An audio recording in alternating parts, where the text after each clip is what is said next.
네, 여러분 안녕하십니까? 오늘부터는 부동산 학개론 민법과 더불어서 1강을 시작하겠습니다. 부동산 학개론 이론 부분하고 연결해서 계산 문제를 집중적으로 풀겠는데요. 계산 문제가 어렵기 때문에 계산 문제를 먼저 제가 강의를 하도록 하겠습니다.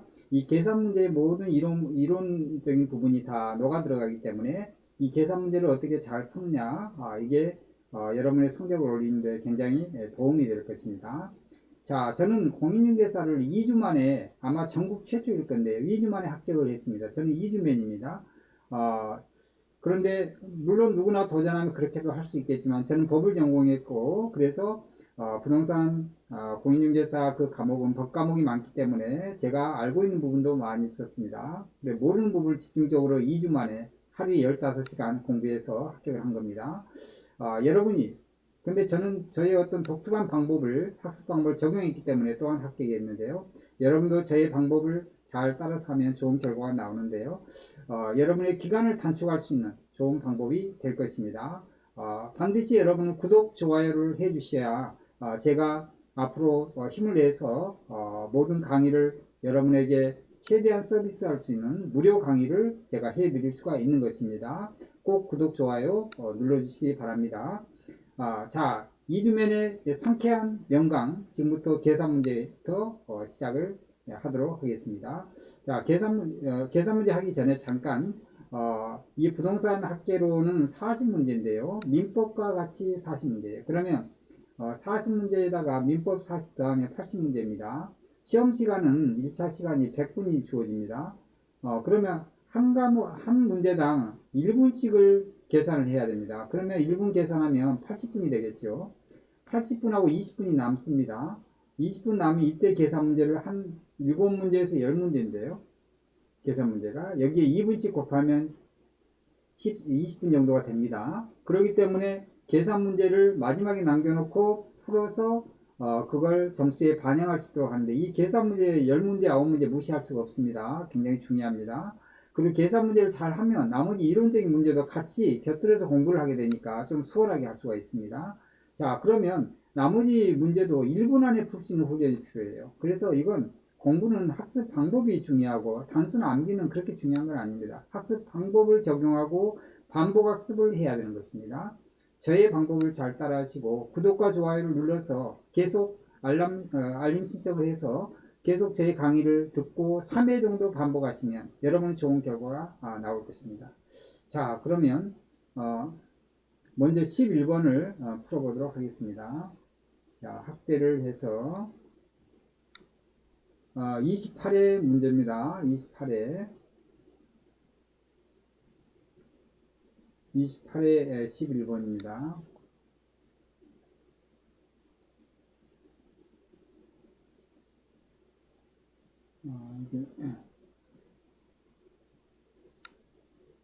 자, 28회 11번은 대출 관련인데, 여러분은 꼭 시험이 아니더라도 대출하면 여러분께서 원리금 상환이나 이런 부분에 대해서 알고 있어야만 여러분이 저당권 행사하는 데 도움이 될 것입니다. 자, 11번을 보시면 원리금 상환액과 그리고 납부한 이자 납부액을 나열해라 했어요. 자, 원리금 상환액인데 보통 이 문제는 원금 갱등 상환이 나옵니다. 그래서 계산하기 편하게 만든 거예요.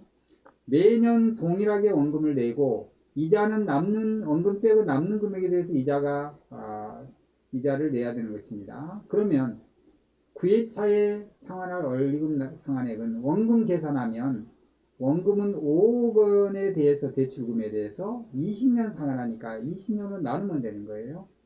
5억을. 그러면 대략 얼마가 되죠? 5억을 20년으로 나누면 2,500만 원이 되죠. 암산했습니다. 2,500이 되는 거예요. 이 2,500만 원을 9회차에 원금을 내고 이자는 안 낸 금액에 대해서 이자가 부여가 되는 거잖아요. 그러니까 8회차까지 다 냈어요. 8회차 원금을 계산해야 되겠죠. 그럼 2,500 곱하기 8을 곱하면 2억이 되는 거예요. 2억은 이미 원금 다 냈습니다. 2억은 다.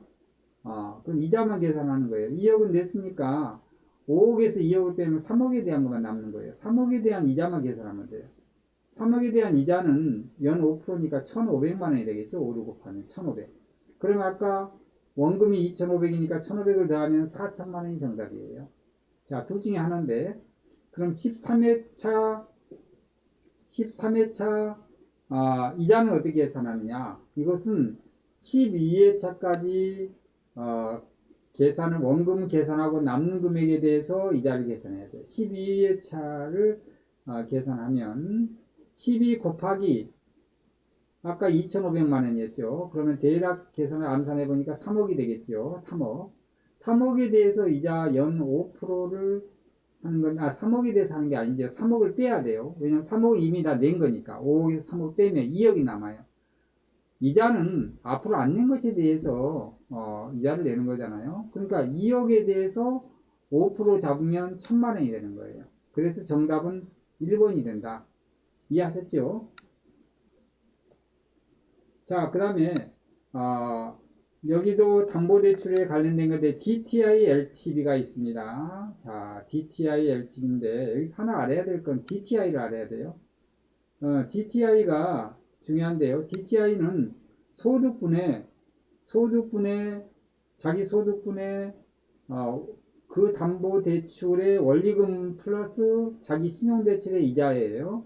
근데 여기는 지금 신용대출이란 말은 없어요. 그럼 이거 무시하고 이 현재 대출 받은 금액에 대해서 원리금 상환액을 계산해야 되는데, 자, 이 표를 한번 보셔야 됩니다. 이 표를 한번 보시면 DTI 나오죠. DTI는 그 주담대의 원리금 상환액에다가 부채인데 연간 소득으로 나눈다. 그 얘기입니다. 그게 총 부채 상환 비율을 DTI라고 한다. 자, 그러면 여기에서 글자 크게 보이나요? 자, 여기에서 7천만 원을 대출 받았습니다. 그러면 5억이 부동산 가치가 5억입니다. 그리고 연소득이 이렇게 됐는데 DTI가 더 중요하다고 그랬죠? 이 계산 너무 심각하게 생각하면 안 돼요. 딱 공식에 따라 바로바로 움직여야 돼요. 40% DTI 40이니까 지금 추가 받을 수 있는 금액을 묻는 거예요. 40은 소득이 6천만 원이잖아요. 6천분의 X. X는 얼마죠? 분자니까 2,400이죠. 그러니까 2,400만 원 한 1년에 이렇게 원금하고 이자 낸다는 얘기입니다. 이렇게 낼 수가 있다는 얘기예요. 이 범위 안에서 대출을 받을 수 있어요. 그런데 7천만 원을 지금 DTI가 이렇게 40%인데 7천만 원밖에 안 받았어요.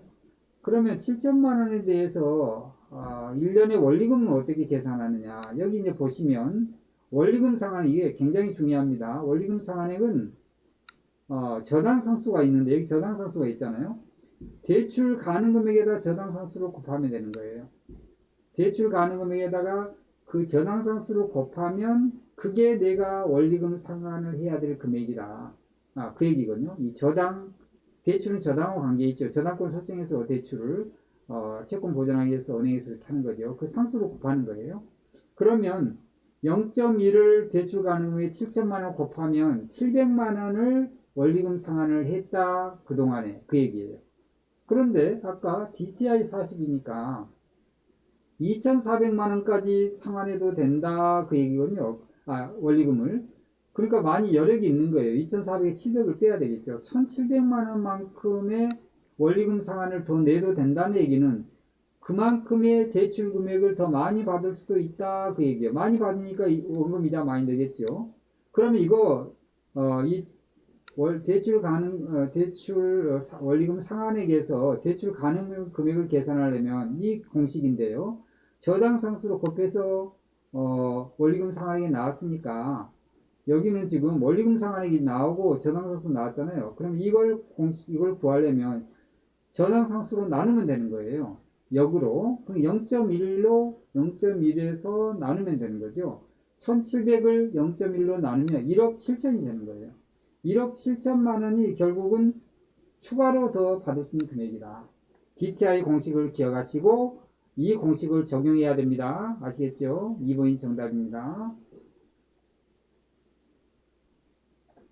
자, 그 다음에 그 다음에 이제 또 중요한 게 나옵니다. 자, 그 다음도 대출 가능 금액인데요. 좀 전에 한 거 복습이라고 보시면 됩니다. 자, 대출 가능 금액 그 다음에 또 나오는데 LTV DTI가 상향이 됐어요. 그랬을 때 저당상수 나오지요. 눈으로 쭉 스캔할 필요 있어요. 잠복 평가 3억이고 최대 가능 금액. 그러면 무조건 어떻게 DTI를 계산해야 된다. DTI가 60으로 올라갔습니다. 그럼 60을 자변에 두면 60이에요. 그리고 소득은 얼마냐? 소득은 3천만 원입니다. 3천만 원이에요. 그러면 3천만 원을 계산하면 1,800만 원만큼 1년에 원리금 상환으로 내면 된다. 그 얘기예요. 1,800. 1,800을 저당상수로 나누면 아까 저당상수가 0.1이었죠. 여기. 저당상수 나오면 실제 대출 받을 수 있는 금액이 나온다고 그랬죠. 그러니까 1억 8천이 대출 받을 수가 있는 거예요.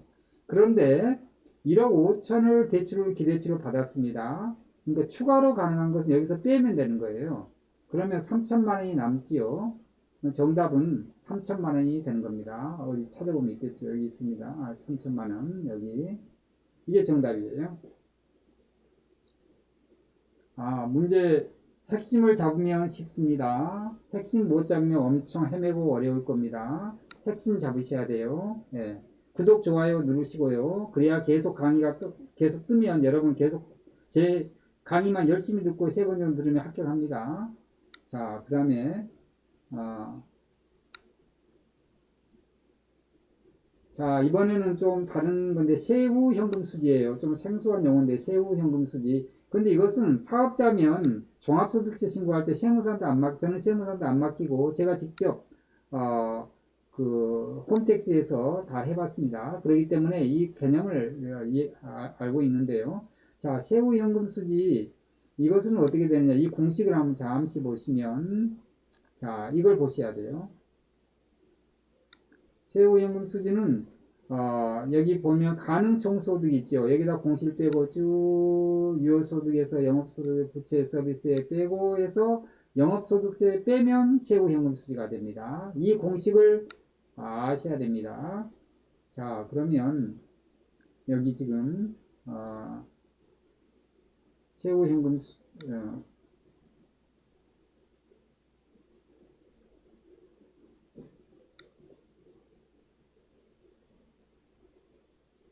자, 그러면 여기 지금 가능 총소득이 4,800입니다. 4,800에다가 이제 이걸 원리를 설명하겠습니다. 공식을. 4,800은 가능 총소득이에요. 여기다가 임대소득이 4,800인데 공실이 있으면 이건 소득이 아니죠. 공실만큼 빼야 되는 거예요. 원래 공실까지 포함해 소득이 있어야 되는데 그만큼 결손이 있다는 얘기죠. 그럼 가능 총소득 5%니까 4,800에다가 5를 곱하는 거예요.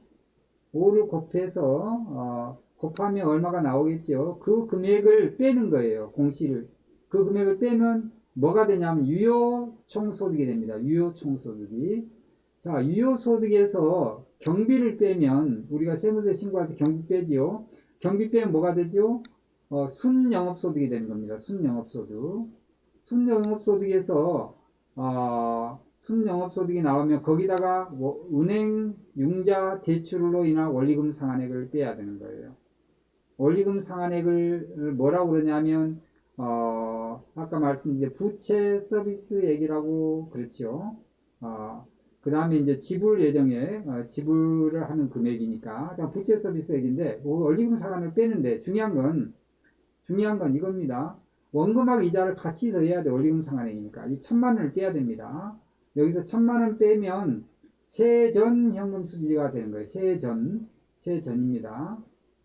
자, 그런데 여기에서 감가상각금액은 경비에 안 들어갑니다. 그러면 여기서 또 빼야 되는 게 있어요. 그건 이제 진짜 세후가 되려면 영업소득세를 빼야 되는 거예요.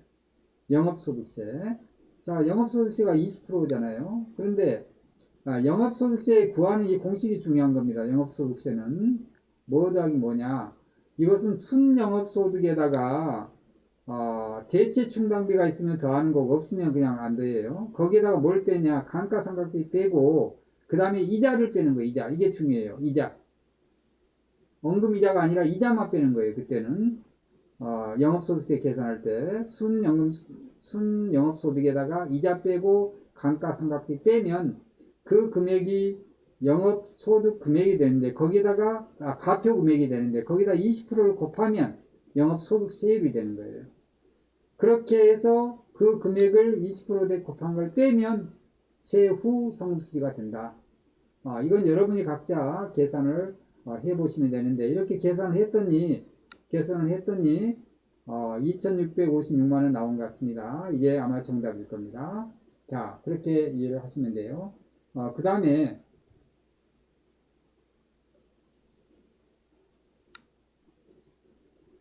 자, 자기자본 수익률이 나오는 겁니다. 자기자본 수익률 중요하죠. 자기자본 수익률은 뭐냐?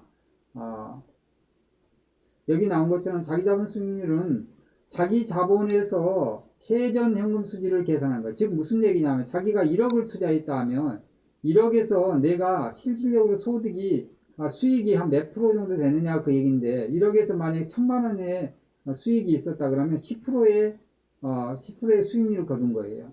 이게 이 10%를 자기자본 수익률이라고 그래요. 자기자본을 얼마 투자했을 때 수익이 되느냐 이거예요. 원리 이해가 중요하고 반복이 중요합니다. 정형화가 중요합니다. 핵심을 잡는 게 중요합니다. 아시겠죠? 그러면 자기자본 수익률은 여기서 이제 어떻게 계산하냐 하면 자 전체 잘 보세요. 먼저 자기자본은 1억이란 거 압니다. 분모는 알아요. 분자는 세전 현금 수지니까 세전 현금 수지를 아까 계산할 때는 순영업소득을 알아야 되고 순영업소득에다가 아까 여기서 말씀드렸죠. 이거 순영업소득 여기다가 부채 서비스액 또는 저당 지불액 이거 같은 내용인데 이걸 뺀다고 그랬죠. 즉 은행의 원리금 상환을 빼는 거예요. 그러면 세전 현금 수지가 된다고 그랬죠. 여기다 영업소득 빼면 세후가 되는 거예요. 다시 돌아가서 자 그러면 순영업소득에다가 뭘 뺀다고요?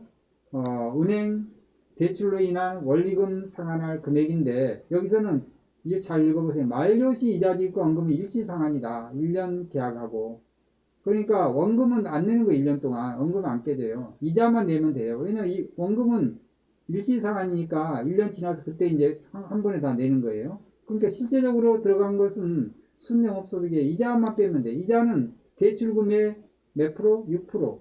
2억에 6%니까 얼마죠? 1200만 원이 되는 거예요. 자, 글씨가 안 보인가요? 2억에 6%에 1200만 원을 빼는 거예요. 그래서 다시 여기다가 순영업소득이 아까 2000만 원인데 2000에다가 1200만 원을 빼면 800만 원이 남습니다. 800만 원은 1억에 대해서 800만 원 몇 프로가 되는 거예요? 1억에서 800만 원은 8%가 되는 겁니다. 그래서 정답은 8%가 되는 거예요. 자, 원리를 알면 쉽고 원리 모르면 엄청 어렵습니다.